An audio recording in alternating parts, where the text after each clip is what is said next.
દેવાયત પંડિત કે જેમણે 700 વર્ષ પહેલા કળિયુગમાં શું થવાનું છે ને એની ભવિષ્યવાણી કરી હતી અને જે અત્યારે પણ સાચી પડી રહી છે. અને આ જગ્યાએ એમની સમાધિ છે જેને દેવરાજ ધામ તરીકે પણ ઓળખાય છે. એમને એક ગુરુ વચન હતું કે જે કુંવારી ભૂમિ હશે ને ત્યાં તમે સમાધિ લેશો. અને 700 વર્ષ પહેલા દેવાયત પંડિત આ જગ્યાએ આવ્યા હતા અને એમના હાથમાં છે ને જુવારા હતા.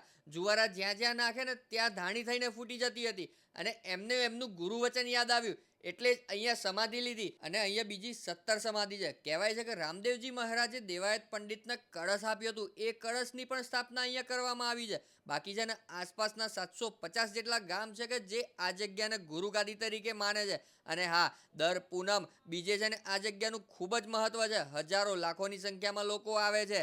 અહીંયા સત્સંગ, મેડિકલ કેમ્પ, વ્યસન મુક્તિ, અંધશ્રદ્ધાથી દૂર રહેવું અને સનાતન ધર્મ તરફ લોકોને વળવા માટેના કાર્યક્રમો થાય છે. અને અહીંયા છે ને 100, 50, 200 વર્ષ જૂની વસ્તુઓનો સંગ્રહ પણ કરી રાખ્યો છે જે તમે વિડીયોમાં જોઈ શકો છો. બાકી તમે દેવરાજ ધામ ગયા છો કે નહીં એ કમેન્ટમાં જરૂરથી લખજો. અને આપણી આ માહિતી તમને ગમી હોય તો તમારા ફ્રેન્ડ ફેમિલી સાથે શેર કરો. બાકી એક્સપ્લોર વિથ ધર્મિનને ફોલો કરવાનું ભૂલતા નહીં હો.